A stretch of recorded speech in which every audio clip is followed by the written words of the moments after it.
فرمایا آج یہ تمہیں گالی دے گا. کون؟ اس مردی. ابو جہل کہتا ہے یہ بولے گا اور گالی دے گا. اللہ کے رسول صلی اللہ علیہ وسلم مسکرائے اور ابو جہل کہتا ہے کہ تو اس مردے کے طرف، اس پتھر کا بنا ہوا مردے کے طرف اشارہ کرتا ہے کہ آج تو بول اور گالی ان کو دے.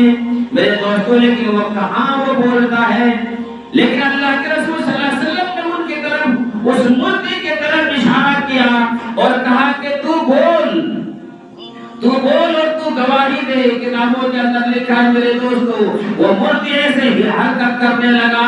اللہ کے ابو جہل نے بولا تو وہ ہلا نہیں، لیکن جب اللہ کے رسول صلی اللہ علیہ وسلم نے اشارہ کیا کہ تو بول تو وہ ایسے حرکت کرنے لگا. ابو جہل خوش ہو گیا کہ تو یہ بولے گا اور گالی دے گا، لیکن وہ مردے کہتا ہے اشہد ان لا الہ الا اللہ واشہد ان محمد رسول اللہ، اور کہتا ہے قد افلح من زکا محمدا وقد خاب من دسا محمدا. جس نے محمد کے دامن کو پکڑ لیا وہ کامیاب ہو گیا، جس نے محمد کے دامن کو چھوڑ دیا وہ ذلیل ہو گیا. وہ پتھر بول کر اللہ کے رسول صلی اللہ علیہ وسلم کی نبوت کی، رسالت کی گواہی دی.